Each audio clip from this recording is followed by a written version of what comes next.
was really sad Izzy couldn't make it, but she had a loss in the family, so. Oh. I mean, her man. Yeah, she has a husband, I think. Okay. I think it's her husband, yeah. Yeah. So yeah, she wasn't gonna make it on today, but hello everyone. Hey Stella, hey Laura. But that's okay. We'll still have a good talk today. But let me see. All right. Well, we got the usual suspects here today. Got Crystal and Lynn to talk about The Rogue of Fifth Avenue, which was my first Joanna Shupe. It's my first Joanna Shupe. And I'm interested to see, I feel like in the comment or in the discussion, we had some pretty mixed opinions on this one. I mean, mine are definitely much more positive than anything else. There's just like certain areas of this book I'm excited to dive into because I just have certain expectations for my historical romances. But it was pretty fun overall. Hey, Bex, welcome. Yes, we're having this one late at night for you people on the other side of the world. So you're welcome, Stella. I was going to say if Stella didn't show up, I was going to be mad because for the people in the UK, it's like midnight. Yeah, it's midnight for me. Yeah. Lynn's always is it? Oh my gosh. I think for Bex, it's the same, either midnight or she's in Germany. So she's an hour ahead. It's 1 an hour o'clock. ahead. Yes. So thank you, Bex. So happy to see that you joined in the middle of the night. But okay, well, let me pull up my questions here and we'll just get going. And if Lord is able to jump on, we'll get her otherwise. Let's go with just like initial impression. Oh, Denmark. Okay, sorry, Bex. But it's still the same time, she says. All right. Yeah. What are your like initial impressions of this? Was this both, Crystal, you were reading this the first time, right? Or had you already read this one? Because I know you're reading. This was the first time I read this, yeah. Okay. I've read a few of her other ones, but this was the first time I read this one, yeah. Okay. And it was the first time for the book and the first time for the author for me. Okay. Because as you know from the previous ones, I'm a historical fiction newbie. That's so this right. is only my third historical fiction. We're slowly leading her down the path of them, which I love that. I love it. I feel like we'll get into it, but I feel like there's been some good and some not so great. So this is fun, but that's how it is for everything. So yeah. Well, Crystal, how does this compare to some of her other ones? That's a question I wanted to ask since like Izzy's not here. You're the Shupe person today. So So how did it compare to the other ones? Yes. Mm-hmm. Is that what you said? I didn't hear you. I'm sorry. So I really liked this one. I felt like so the only other ones of hers that I've read are the Knickerbocker series, which is, it's not her debut series, but it's like, I think it's in between this one and her debut and the Uptown Girls. And I feel like this one was a little bit more developed, like the world and the plot seemed more developed, but I still feel like there are some of her books where I love the romance of it, and there are other books where I'm like, it just wasn't quite what I wanted, you know? So I feel like I really liked this one. It's not my favorite Shupe for sure. Okay. Yeah, and I heard that was definitely brought up in the chat by people who've read more of her, that this series gets even better in like the next ones, but you know, I'm an order type of person, so we started with the beginning, but I've definitely heard that like the reason you read this series is to read the third one. So I don't think the perfect that too.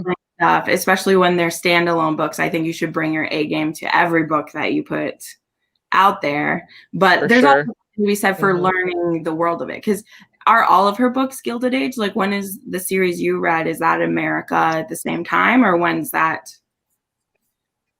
It is, yeah. So the one I'm reading is Gilded Age New York, but I think her debut, The Courtesan and Duchess, I think that's Regency Duchess, so it's in England. But so yeah, it was I think she's the only author that I even know of that has done Gilded Age historicals. But so it's kind of interesting there.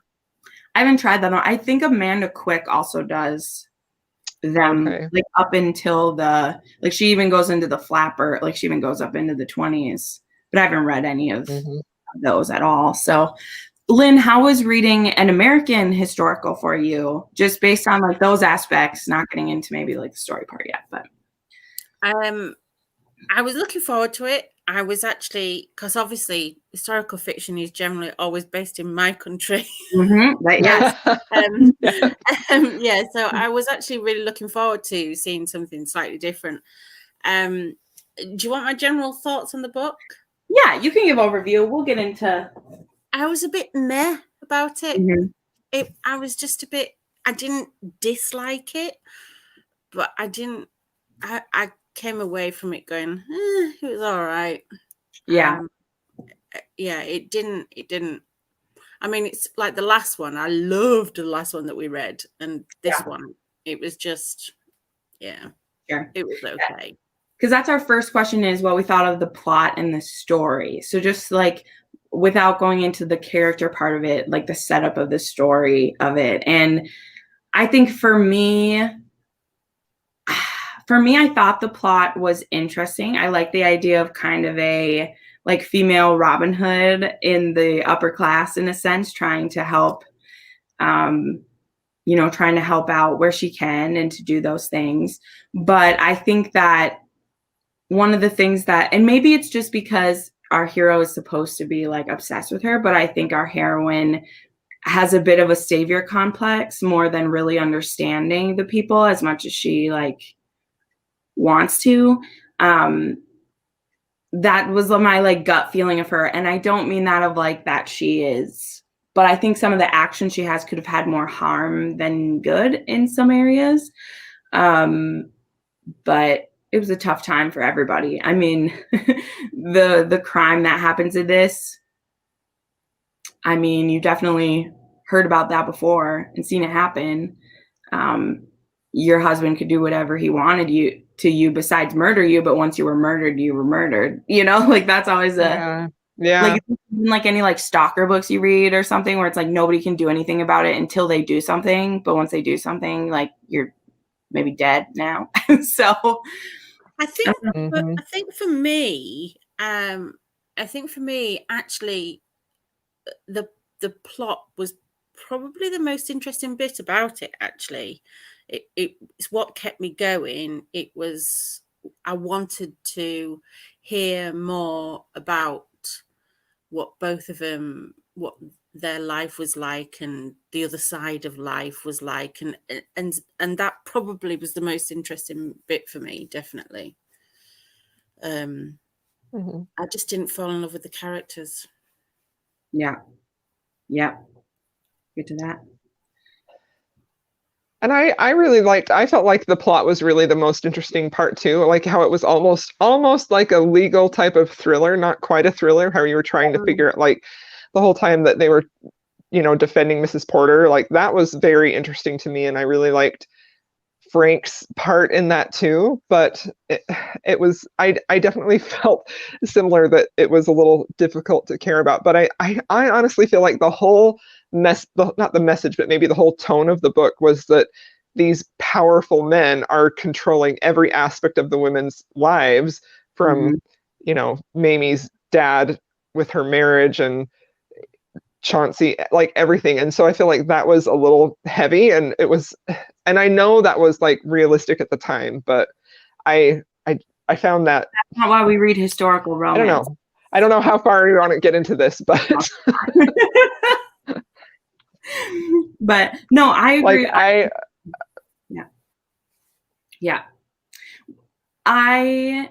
the thing that like I want to mention about is that I thought that how we got into that plot about the legal side of it was really interesting. I like that she, called Frank in for this to help, but then I feel like we dropped it for a big part of the book. Yeah. While they had their, the romance part going on. And I feel that it would have been better done to have that like weaving in and out, because like as soon as, they do it, and Frank decides that, oh, I'm going to change everything about myself and instantly want to marry this person.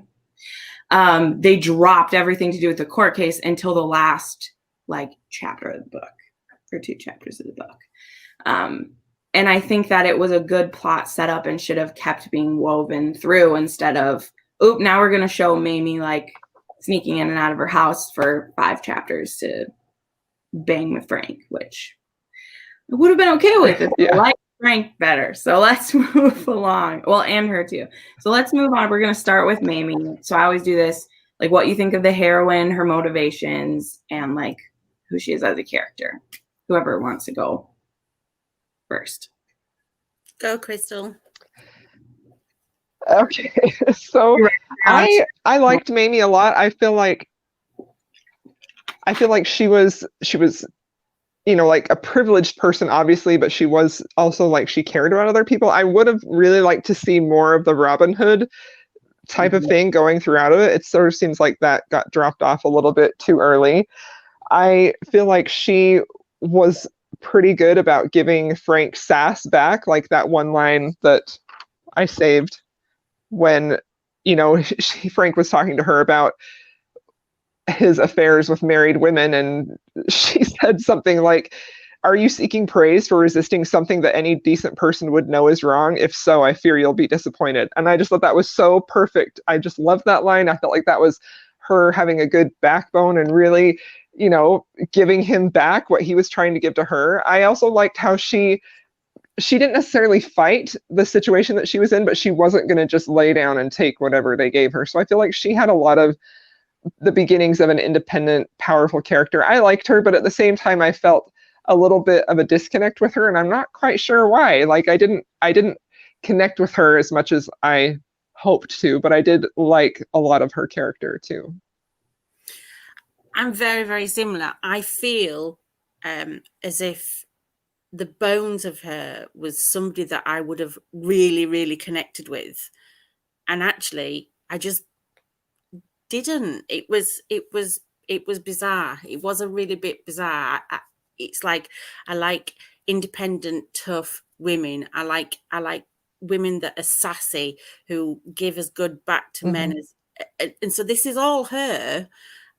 But then it didn't really quite happen. And also for me, it didn't make sense of how she was built up to be this independent, sassy woman and then be so timid and meek when it came to her dad and be put in that situation of being married to this guy. It just did not make sense to me at all. We're going to talk about that because first what we had is Patty said this. I thought it was weird that the dad had such a turnaround. And then Laura said this. So here's what I was like really mad about, because we're told that the dad isn't too unreasonable. You know, he's given her time. This arranged marriage needs to happen. Whatever. I'm all about the arranged marriages. Right about them. It's fine. But I feel like if we'd actually wanted Mamie to like be seen as she wasn't afraid to hide, you know, like the strong woman she was becoming, is if her dad had let her out of the contract without her having to have been assaulted first. Because I thought there would be on her side about the assault, but I wanted him to let her out of it without that to have been shared. And then he could find out about it and be pissed. But he should have let her out of that contract without the assault having to happen, because that's what flips the dad, is like, what? You told him to do this to her? Well, now we can't do it, which, I mean, he should have, because that's being a good dad. But why did Mamie have to have been assaulted for that to happen?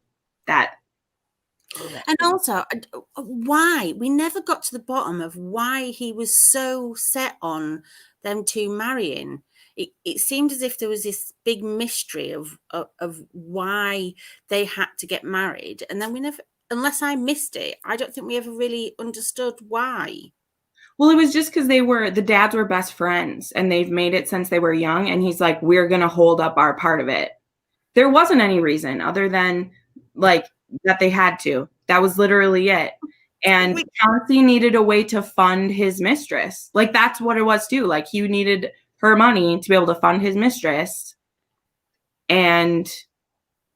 But yeah, there was no other underlying reason than the dads were friends their whole life. These two are the oldest of each family, and they had to do it. No, like that's not, you know. I mean, there's plenty of arranged marriages in historicals that's how they're set up. So I think, again, like, not to be like, it's because you're a newbie, Lynn. But I mean, if you've read 400 of these, like, you know, like that happens a lot. But the reason why I felt that there should have been more of a reason is because he basically blackmailed her into it by giving her, if you do this for me, I'll let your sisters be okay and do what they want. So it was kind of like blackmail for me. That's how I saw it. Right. And so to me, I thought, well, there must be some underlying reason of why he's pushing this so much to blackmail his supposedly favorite daughter. Right. It just did not make sense. And then see, the mother didn't know about that either. No. So the mother like is like, you told her what? And like the mom, because he's supposed to be a good dad. He's supposed to be a good dad, because as soon as the mom finds out, she's like, how dare you haven't put her in that, you know, I don't know. Like, yeah, it had problems. Like, I agree. Like, there should have been what's this? She said something. There was a hint in the epilogue of that the family now being ruined, some secret was revealed. Maybe there was some original plot line that was ultimately cut.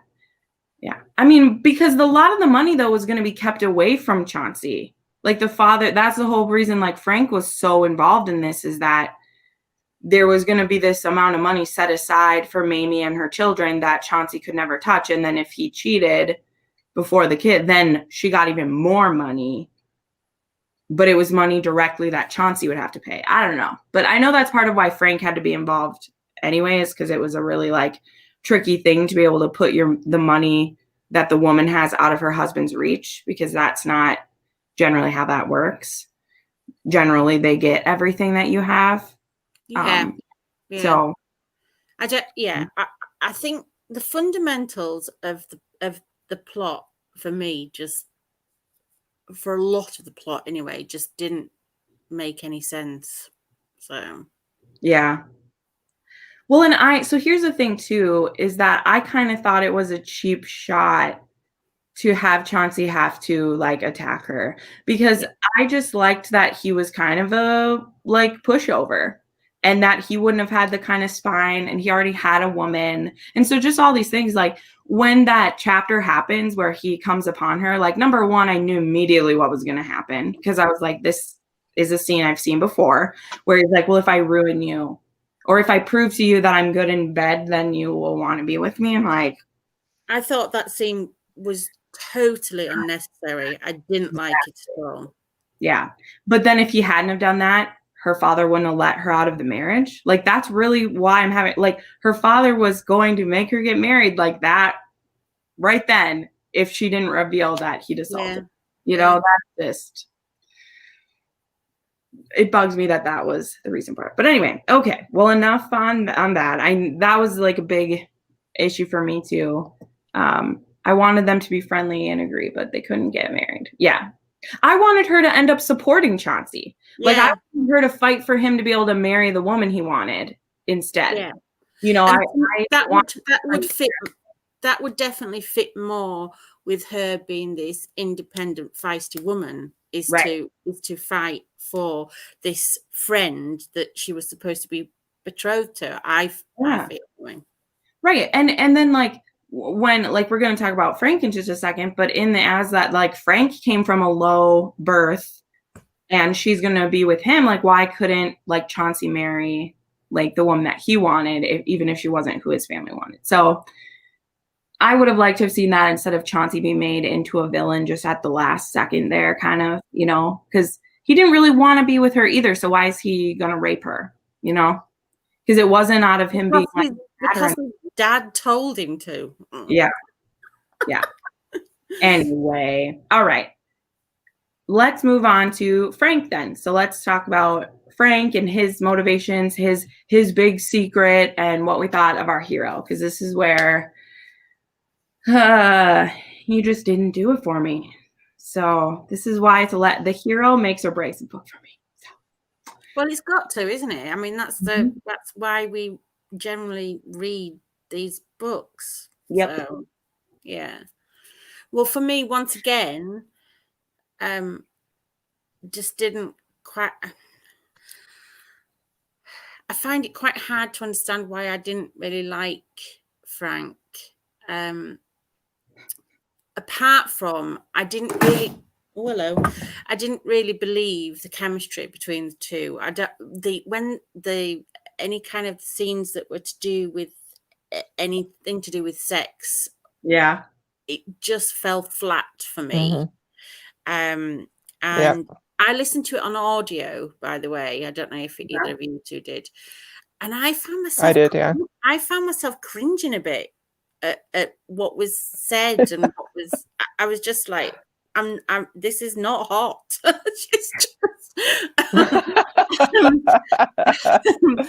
And so that's probably why I didn't take to him as such. It's not necessarily take to him, because I actually liked him as a character. I quite liked his arc of he grew and learned more about himself. I thought the turnaround was a bit too quick, but I did still like the arc of him. But I just didn't believe the chemistry at all. Yeah. Yeah. So Laura's just like, what didn't you like about Frank? Well, I'm going to tell you, Laura. I'll tell you. So I thought he was really hot in the beginning. I was here for it, actually. I liked his a little bit of the cockiness that he had. You know, it's called the Rogue of Fifth Avenue. Here's the thing, though. I like show, don't tell. And I really felt like I was being told he was a rogue a lot. I mean, you can tell his thoughts about her, that he's already kind of obsessed with her from the beginning, because he's been watching her and, you know, removing her from these casinos so she doesn't get hurt. You know, so I like see that building, but we had the build up to their like first time doing something together, and then they do it and he immediately is like, well, I'm going to talk to father and you're going to marry me. And he did that immediately. And I just didn't believe it. Like, I love a rake who he gets the taste of the magical sheath and then is like, this is the one for me. I'm like, I'm going to marry you. But he was literally in his head like, I'm never going to marry anyone, up until 2 pages before. And like, I like a more subtle arc for this. Because I love that trope. I 100%, it's my favorite. I love the bad boy who makes good. I even love when the bad guy falls first, for sure. I mean, he's not a bad guy. I don't mean to say the bad boy falls first and is trying to commit. Like, I love a lot about that idea. But the thing that was frustrating to me is that he immediately flips a switch, and then, but yet I don't know. It just doesn't click for me, you know? And then she's like, no, I'm not going to marry you. And I was like, well, I wouldn't want to either, because she's heard you say how you never want to marry anyone. She's trying to stop herself from being forced to marry someone. And then you're trying to force her to marry you because you've taken her honor or whatever. And I'm just like, dude, that wasn't the way to do this. And so I don't know. I've just seen a suaver hero in my day, and then mixed with, because I like that he was a lawyer. I like that he was being really honest about like, this woman's probably going to get hanged and you need to let me do what I got to do if you want her to, like, you got to let me do what I got to do to make this happen. And I just didn't get it. I just didn't see it. And I think mixed with the fact that it's like Lynn said, like I should have liked this more than I did. And there just wasn't enough of the chemistry there for me. But I also don't like sneaking around to the level that they were doing. That's just stuff I don't care for. Like, I don't know. It just didn't work. And I don't know why. It was a misfire. It had all the potential to be great. I think I also had too high of expectations. Like, I was nervous about liking it to begin with. This is why, like, the book club books are like hard for me, guys. Like, it's hard for me when I have one that I like have to read it, because people have like picked it for me. Sometimes I get like stage fright about a book, which sounds weird, but it's true. It happens. So I don't know, but what did you think, Crystal, for Frank? Yeah. Do you like him? I liked Frank all up until the moment when he decided Mamie had to marry him. Like, honestly, I was on board with Frank. I liked him a lot, but it just seemed like his feelings for her went from lust to love just instantly after they had sex. And I was just like, and the way that he was just so presumptive about she's going to marry me now because I, didn't take precautions. I did not like that at all. I also sort of feel like we kind of got into this story where their relationship had already been a little bit established. Like the opening scene, they know each other. And so we missed out that first, like them first meeting each other and whatever that initial spark would have been. And I feel like if we had that, I probably would have been way more invested in this, where I feel like we kind of just got in there halfway and I was sort of like, oh, he's got a thing for her, but I don't know. So, right. But, right. But I really, honestly, I really loved him and I was on board until they had sex and I was like, just stop. I hated how he just not like forcing her, but he was just like, you're going to go along with this because I made this decision for the both of us. Like, no. Right. Right. I wish I would have seen him like falling in love with her before the sex part and not just been in lust with her. I mean, we're supposed to assume that he's already falling in love with her, but like, I didn't see that. I just saw lots of lustful thoughts, not I'm really impressed about this, or I really, I wanted to see more of that before, because one of the things I don't like is I don't like when someone has a magical lady parts, especially magical virgin. Sure. It's one thing if it's like an arranged marriage and we're discovering things together and it's great. But when it's just a hookup and it's like, oh my gosh, this is the best I've ever had. That's fine if she thinks that, but you're the rogue of Fifth Avenue. Like, she's not the best sex you've ever had, Frank. Like, she's not yet. So that was that's funny. The two things that have come up now that have just reminded me. One, it really, really annoyed me that they kept having sex while she was supposed to be getting married to somebody else with no protection. It's like, yes, easily pregnant here. Why do you keep having sex? Just what? And that was another thing, is that she was so okay with Frank making that decision for her when she was so upset with her dad about the clause in the marriage about this is when you're going to have kids. But when like she didn't even consider that as a possibility with Frank, No, not at all. And the other thing that annoyed me as well is that obviously it was a big thing that she was a virgin, and the first time she had sex, it was so wonderful and earthly. And it's like, really? That's the thing. I never, ever am like, I'm so over that stuff. Stella, this is exactly my point. It's that little extra oomph that was just missing for me. Is like, I feel like I could have these same like sex scenes even done by different characters and I would have been way more into it than I was. And that just,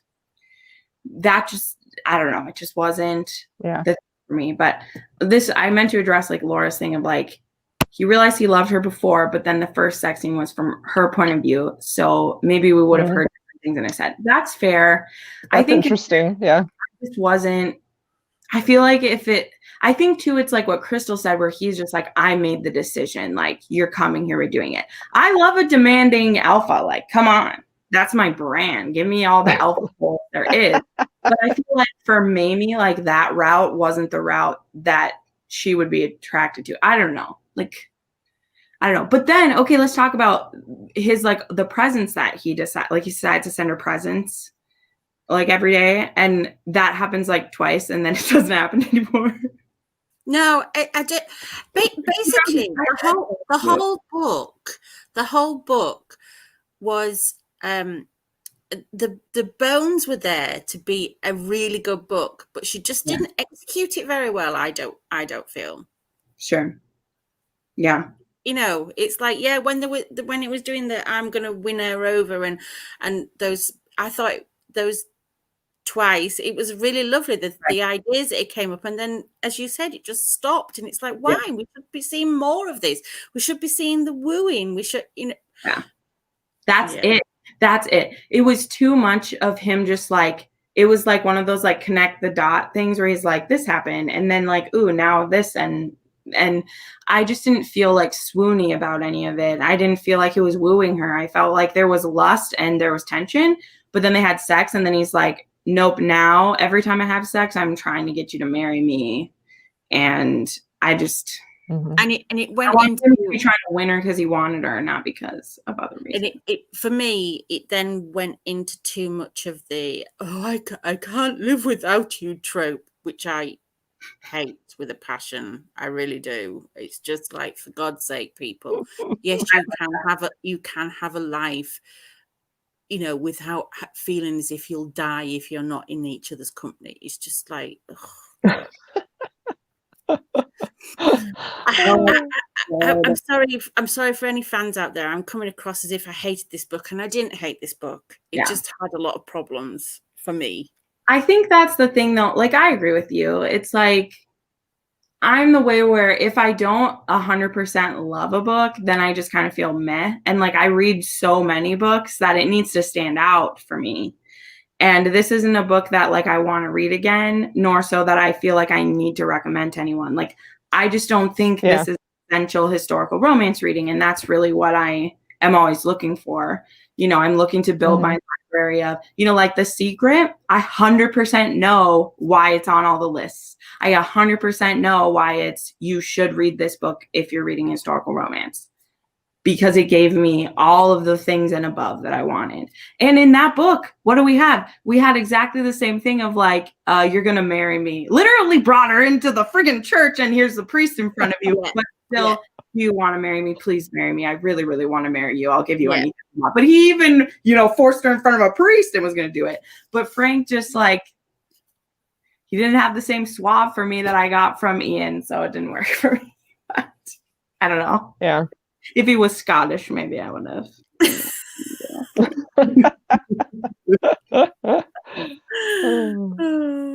Yeah, so I don't know. Let's see. The biggest pet peeve with this book was that Mamie was like, you lied to me and who you really are. Yep. So our feelings are, okay. That, Laura, I even forgot about that. So true. So true. I did too. Because he was so worried about it the whole time. And when I found out what his secret was, I was like, dude, I can see why you're worried, because actually your career would be at risk if people knew. But why would you think Mamie would be upset? You know, I wanted it to be where he was wrong about worrying about it. And then Mamie like freaks out about it. And I was like, oh, Mamie, you let me down. Like, because that's my favorite thing, is when someone, either side, is so worried about a thing. And then the partner is just like, you could have told me about that like forever ago. So I was disappointed in her for that. That's true, Laura. I forgot about that. Okay, so then we'll get on to the biggest question, which we kind of talked about already, was what we felt about the steaminess of it. Like, did the scene stand out to you? I wasn't that into it at all. No, just I'm sad. no. I don't think it's the worst I've ever read, but I really loved it wasn't especially memorable. And I just was like, oh, that's cool. Yeah, I think that's why overall it's like disappointment, is like everything was just a little less than I wanted. And so then that's very true. You wanted, you know? So yeah, let's see what some of the fans think while we're talking. I mean, our fans. You're all just so big. Yeah, no, well, I'm one of your fans. Yeah, I've already mentioned it already, but a lot of times when I was listening to it, I was cringing. I just found it a bit cringeworthy. And also, there's the stuff that I've already mentioned. It was irritating as well. It was all about like he couldn't stop himself from coming inside her. Yes, you can. I'm sorry, you can. It's bollocks if you can. You know, it's just rubbish when you say you can't. And the whole not, you know, oh yes, let's just get you pregnant, even though we're not in a situation where we're. Just everything was irritating, and I didn't find it sexy. That's true. The pool table was good. I just was very good. By alone and they also had a pool table scene. Because the bed was too loud. The bed was too squeaky. So they're like, let's move to the pool table. Anyway, pool tables are great. Love it. Did this book have exercise machine scene? What? No. No? There's an I don't remember an exercise machine. I don't know what that is, Stella. It must be the second or the third book. Yeah, it did, Phil. Yeah, I agree with Laura. Yeah. I mean, well, I was actually just looking up the one of like, because there's kind of the one exhibitionism scene too, because he like didn't lock the door or something, where he's like, do this on my desk where anyone might hear you. Oh, spicy. Because that's great when she could be ruined by you doing this. Thanks, Frank. Oh, Frank. I just really want to like him. I think Frank's. Oh, yeah. Oh, geez. Didn't realize which context.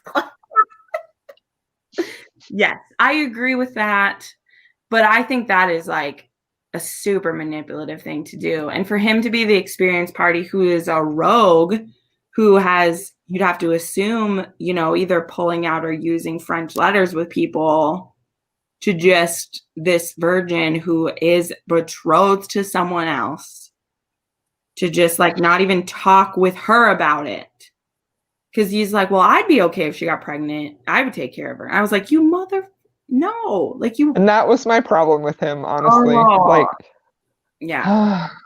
Yeah. Well, especially, okay, here's the thing too. Especially when this series, I've heard so much about like the women empowerment that happens in this whole series, like even later on. So then for like the biggest thing that like is debated about women and reproductive and all these things, to then like him be making the decision and to not even like discuss it with her. That's where I was like, I just think that's irresponsible from the author. Because obviously I've read other historical romances where that's, like people don't even talk about it. They're just like, that's the risk of having sex, is you might be pregnant. Like other historical romances, they don't even think about pulling out or something. Fine. But this one, where he is a rogue who has had lots of sex with people, to just make that decision for her was just like, what is the author doing with this? Even I was kind of like, don't get it. There's just so many things that just didn't make sense. I mean, because from her point of view as well, it's like, as we mentioned earlier, it just didn't even come into her head, and to me doesn't make sense. That to me doesn't fit with how she is as a supposed character. Yeah. Does she not know how the babies are made? That's a great question. That's always frustrating in historical romance. I complained about this in my weekly wrap up. I read a book where in 2018, a 30-year-old woman didn't know about like a dick.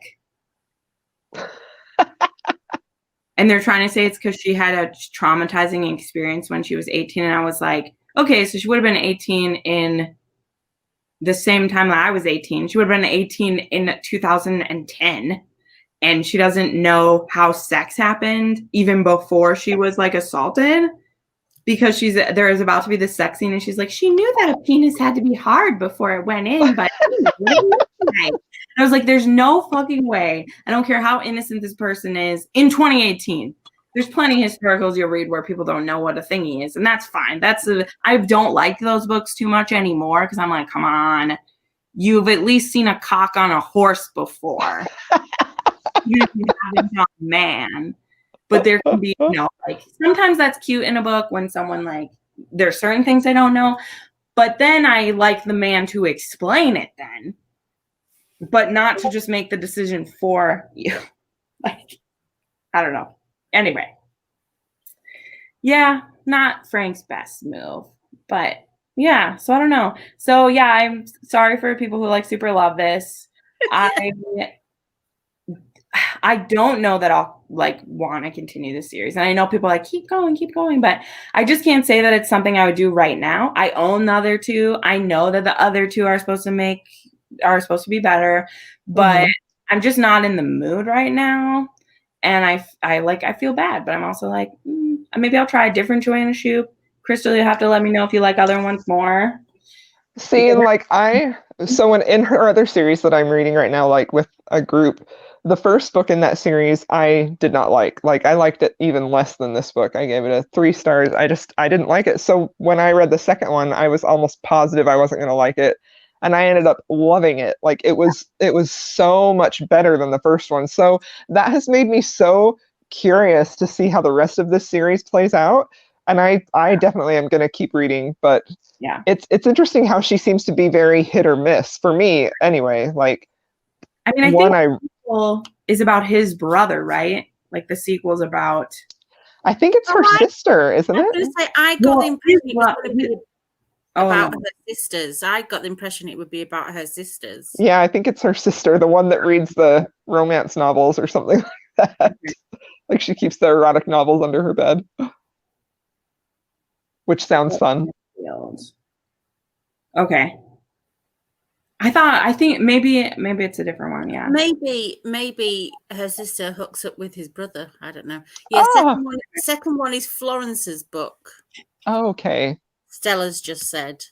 Third is Justine's book. So yes, it is about. It follows the sisters. Okay, that makes sense. Yeah. Well, because I know one of them's about the sister wants to like make her own like female club. Yeah, the casino guy. Then, yeah, and then that one. Yeah. Okay. All right. Yeah, I've seen like a review of that book too, where I like found out a lot of stuff, and that's even. I heard there was a really really hot exhibitionist scene in that one, but I don't know. But I won't be carrying on with the series. Yeah. I mean, again, I like will someday because I like have them and maybe I'll just get it in my bonnet or I'll see someone else review it. Like that happens a lot is I'll listen to spoiler reviews of a book and then I'll be like, okay, there's enough in there that I want because I like it. So, okay. Jack Mulligan's who his brother works. Oh, that's the third one. Cool. Okay. Because I thought one of the people we met was going to be kind of important. Like when he's talking with the one guy and then gets reintroduced to his brother or whatever. I thought. Oh yeah, for people who have read more of her books, his best friend that came in, I got the impression he was like an established character. Have we had his story in a different series somewhere along the line for people who have read her books? See, okay, maybe that's it. Because there's a thing at the end of there's the Julius Hatcher, who's the financier. I can't remember his name. 400 series. Because that's what I forgot about that series. Yeah, the 400 series. Yeah. I've heard that's really good. So I honestly, like, I was so blown away. Baron was the second book in the Knickerbocker series. Like I was just blown away by that book. So now I really want to read everything and see if she can do it again. But yeah, this one, I didn't hate this one. I liked this one. I was disappointed in the romance, especially though. I feel like there were other aspects of the book that I liked more than the romance, which is kind of sad. Yeah. Well, I hope to see like more of her parents too, because I do think her dad, like, while I think it was an abrupt change, I would like to, see more of her parents, see if her dad can if I can be brought over to him a little bit. Because I mean, I did, even though I was annoyed that it took the assault to make him change his mind, I liked that was instantly too much for him, because there definitely are Regency or historical dads who would be like, yeah, that was a good idea. You should have carried on. Like there are those dads. That's true. Yeah. I'm glad her dad wasn't the one who told that guy to do it, because for real. So I believe there's hope for her father in my heart still, that he would learn from this mistake or whatever. I could go with that theory, Laura. Definitely. It just, I said that before, didn't I? That it just, the bones of the book was a really good idea, but it just wasn't executed well. So, yeah. Granny is the rock. Well, I'll switch gears a little bit here. I feel like with this one, there just wasn't as much to talk about except us whining about a few things. So I'm sorry. I mean, that's going to happen sometimes. when I haven't read any of these ones beforehand that we're picking, so, or that people pick. So the one that won the poll for November is going to be Four Nights with the Duke. This is an Eloisa James. I'm very excited for this. I have read all of Eloisa's books except for 4, and this is one of them. This one is, let's see, what's this? This series of, I think this is this one arranged marriage? I don't know if it's an arranged marriage one. But it says there's a devil's bargain for 4 nights of pleasure with each other. So I'm into it. I love Eloisa's books. There's a nice step back on this one. Ooh. Yeah. But yeah, so I'm pretty excited that this one won. I didn't think it would, but I don't know if anyone, well, I know Lynn hasn't, but I don't know if you've read any Eloisa James before. I haven't. Nope. Yeah, I'm a big fan of hers. Hers usually have a little more like edge to them, just a little bit. Like I would say she's definitely edgier than Julia Quinn, but I love Eloisa James. She's a like professor in real life, her profession, and she's just one of like the most intelligent like romance writers. She's fantastic. Another author where I save her books for when I like have a really bad day. Yeah. So she's really great. So anyway, that's the one we'll be talking about next time. So get a hold That'll be a good one. Get a hold of that. But yeah, any other kind of thoughts about this one? Or I don't even know. Like, I hope that a different plot could have fixed it. I hope that, I don't know. But also, I just don't like New York. Really? Yeah. I don't like reading the ones in the US. I don't really either. I'm reading I mean, I love New York. So, yeah, I don't think it was that for me. I don't think it is that. Yeah. Well, yeah, I mean, I bet it was fun to get to read one in a Gilded Age one, or because I feel like most of the ones set, I mean, I said this in my video, like most of the ones set in the US are going to be cowboy ones. Yeah. Mm-hmm. Which take place the same time as Regency, usually. Or else they're like Civil War, which I haven't read any of those yet. I have quite a few to try. And I don't really like want to read those either. Yeah. But yeah, I mean. But see, the thing is, I have read Westerns before, but I've never really seen it being classed as historical fiction. Oh, yeah. I mean, it is. It's still a historical romance if it's a Western romance. It's just they're called Westerns because people immediately know what you're talking about then. Yeah. You don't have to classify if it's a, American Western. Like it's in America if it's a Western. Yeah. Whereas if, as well as when you say Gilded Age, people know America. But if we say Regency, you know that it's the UK. So, but it's still a historical romance. It's just usually housed in its own place. Yeah. Because there's a lot of them. But I don't know if you've read, like, if you're talking the, like, just Westerns like Louis L'Amour or like William Johnson, or if you mean like Joanna Lindsay, but it's like set in Western. Like, what do you mean by? I honestly, at the moment, I can't think of any male-female Westerns. Of course, I've read male-male Western romance. I read a lot of male-male, Crystal, by the way. So, so yeah, that's the ones that I've read that are Western. The Australian ones too, you've read. Yeah. You recommend. Because that is, when I was making my video, that's something you learn too, is the Westerns could be in America or New Zealand because they also have the Outback. There's Australia. Yeah. So good stuff. But yeah, okay. Well, thanks everybody for joining for this one. I mean, I'm still glad that I read it, and I didn't hate it. I gave this 4 stars. So we talked about. I gave it 4 stars too. I gave it 3. Okay. You're but for me, 3 is an okay book. Yeah. So you finished it. So yeah, yeah. it was an okay book. Do you know what I mean? You know, I rate more wildly than you, though. Wild is not the right word, but I hand out 2s and 1s as well as 3, 4s of fact. So, you know, for 3, it's that was an okay book. I had an okay time reading it. So. Yeah. Mm-hmm.